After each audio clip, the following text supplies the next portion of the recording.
welcome to another episode of Netflix Movie Reviews with me, your host, Felix Fingers.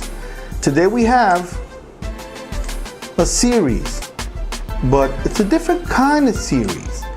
It's, well, let's just say periodically I get emails, or Netflix in general just sends out emails on what they've added new, whatever. So I'll read the synopsis on it and decide if it's something I'm interested in. They also have on some of these trailers attached to them. I don't watch the trailer, at least not on this particular one.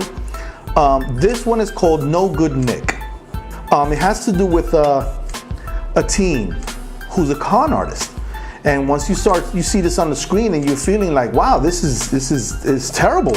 You know the way this teen is planning on robbing the family that she wants to, or ends up conning to allow her to live with them. But what she does is if I tell you too much, then it's not going to be too interesting.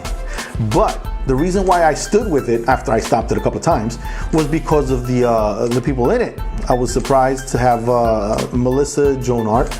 She's in this one.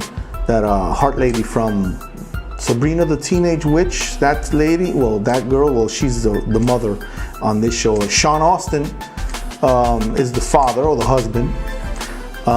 So there's a couple of people that I became familiar with throughout their careers. So I'm like, okay, I know who this is, I know who she is, I know who he is.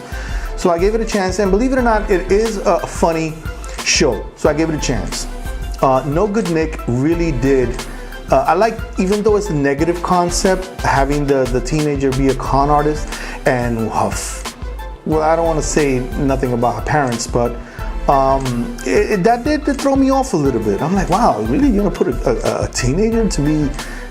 But it turned out to be really good. It's a comedy. It is a sitcom, and every episode did have a lesson.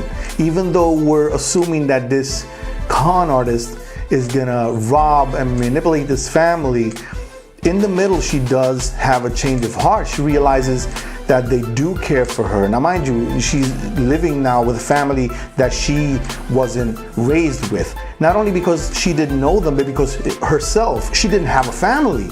So now she's realizing what it's like to have a caring sister, a mother who actually cares for her, father who shares his interest with her. So then she starts having a change of heart because of this. So in every episode, even though she's planning, because they're forcing her, and you'll see who it is that forces her to continue with these cons. And she pulls it through. She comes up with money and schemes and whatever.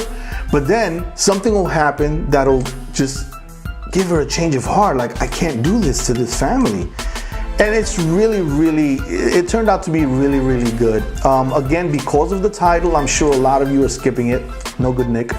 But this actually did turn out to be a really good series for Netflix. I gave it a chance, and I'm glad I did. It was actually good, well written, and the ending, wow! She made an incredible choice, but it was really good. This was something that I'm recommending this time around again, because I don't really do the series thing.